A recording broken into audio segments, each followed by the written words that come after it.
Chers frères et sœurs en Christ, en ce premier jour du mois de juin, la grâce de notre Seigneur, l'amour de Dieu le Père et la communion de l'Esprit Saint soient toujours avec vous.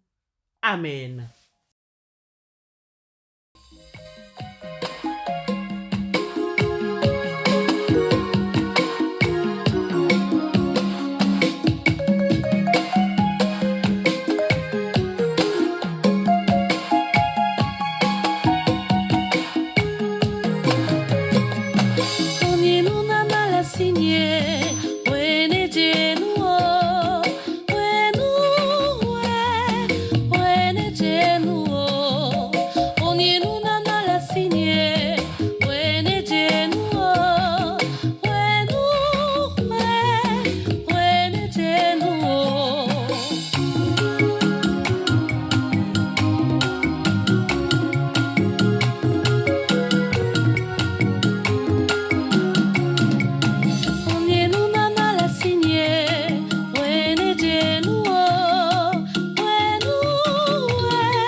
Bien-aimés dans la foi, nous continuons ce matin dans notre lexique sur la présence du Saint-Esprit dans nos vies. Nous aimerions vous livrer le résultat de nos recherches et surtout quelques conceptions de plusieurs théologiens. En effet, le Saint-Esprit est pour le chrétien l'Esprit de Dieu qui habite en lui et qui le pousse à l'action. Mais chez certains, en se basant sur la bonté prévenante de Dieu, on pense que le Saint-Esprit encourage tous les êtres humains à l'action, une position à discuter.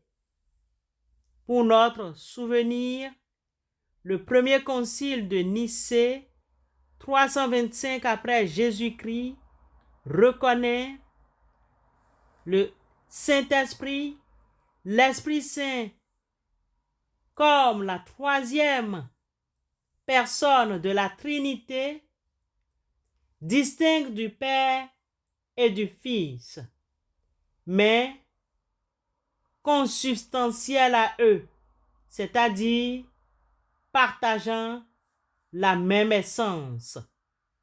À cette conception de l'Église se sont opposées les conceptions modalistes. Dieu n'apparaît trinitaire que dans les modalités de son action.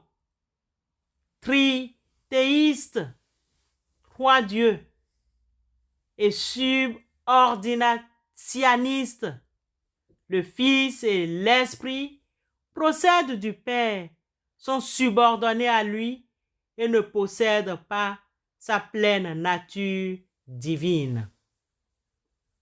Bien-aimés, plusieurs documentations nous donnent connaissance sur la naissance, la vie, l'œuvre, la mort, la résurrection, l'ascension, l'effusion du Saint-Esprit et le retour de Jésus-Christ. Nous avons des témoignages qui pleuvent un peu partout sur la vie et l'œuvre de Christ Jésus. La plupart des chrétiens, des historiens, des archéologues présentent ces actions, ces paroles rapportées dans les évangiles sont autant d'éléments qui nous ont été à maintes reprises rappelés depuis notre enfance. Cependant, il faut l'avouer, sur l'Esprit Saint, nous en connaissons moins et nous ne sommes pas familiers. Pour beaucoup, c'est une vague image au contour un peu flou, celle d'une colombe, messagère de paix, d'harmonie, voire même d'amour. Pour d'autres, c'est une force mystérieuse, une énergie rayonnante, une source de chaleur et d'élan intérieur. Pour d'autres encore, ceux qui s'en réfèrent aux théologiens, c'est une personne divine à part entière, la troisième personne de la Trinité, une personne qui reste toutefois méconnue sous bien des aspects. Certains, enfin, confondant accueil d'un don gratuit avec trouble dû à des maladies mentales, prennent à tort pour action de l'Esprit Saint des pathologies relevant de la psychiatrie, telles que illumination, exaltation exagérée, crise de mysticisme ou vision d'apparence surnaturelle. Il est donc bon de faire le point, de partir à la poursuite de l'Esprit Saint, d'en savoir plus quant à son action. Osée 4, 6. Ne nous dit-il pas que mon peuple périt faute de connaissance? L'objectif de cet enseignement consiste à mieux connaître l'Esprit Saint dans nos vies. En connaissant mieux l'Esprit, nous éviterons de tomber dans les deux pièges habituels qui guettent les humains en cette manière, l'indifférence ou au contraire, l'illusion consistant à prendre nos désirs pour des réalités. L'Esprit m'a dit, 3 points de suspension. L'Esprit m'a dit, attitude qui conduit vite au fanatisme. La Bible, dans plusieurs textes, dont Hébreux 11, 6, Proverbes 2, 1 à 9, Matthieu 7, 7 et 8, ne dit-elle pas que Dieu est le rémunérateur de ceux qui le cherchent? Autrement, dit-il, il faut être habité par le désir de connaître Dieu, le désir de voir clair. Il faut être en état de tension permanente, ce qui est tout le contraire de l'indifférence ou du sentiment d'être arrivé. Il faut bien entendu avoir la conviction préalable que Dieu existe et qu'il s'est révélé, tout en sachant que le Saint-Esprit est l'une des 3 personnes de la Trinité divine. Bien-aimé, quel est son rôle? Et pourquoi sa présence est-elle nécessaire dans la vie des chrétiens? À demain pour la réponse, si Dieu le veut. Amen.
Éternel notre Dieu, toi qui as créé, visité la terre, toi qui nous donnes l'abondance, toi qui nous combles de richesses malgré notre ingratitude, toi qui nous donnes à boire de ton eau vive, viens, nous te prions, aide-nous au cours de ce mois de juin. Couronne-nous ce mois de tes biens, que ton amour verse l'abondance et la paix en nous. Permets que tout ce que nous toucherons porte des fruits escomptés. Esprit Saint du Dieu vivant, nous te demandons le don de la sagesse pour une meilleure compréhension de ta parole. Te demandons le don de l'intelligence pour une meilleure application de cette parole qui vient de toi dans nos vies. Donne-nous le don de la science pour distinguer le vrai du faux. Donne-nous le don du conseil pour qu'en toute chose nous puissions chercher conseil auprès de toi et trouver justice, trouver toujours des solutions à nos problèmes en toi. Jésus-Christ, nous te prions. Amen.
Avant de vaquer à autre chose, viens, Esprit Saint, viens en nos cœurs et envoie-nous du haut du ciel un rayon de ta lumière.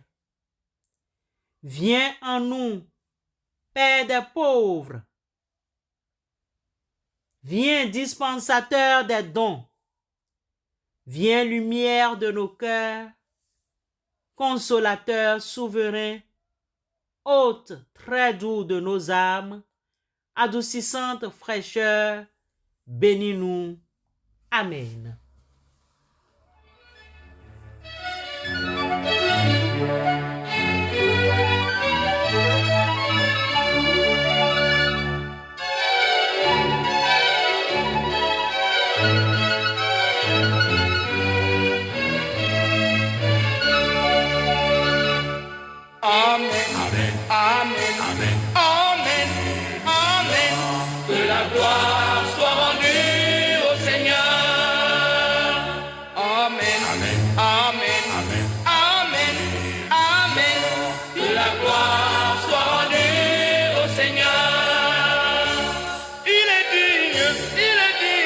Alléluia, alléluia, que la gloire soit rendue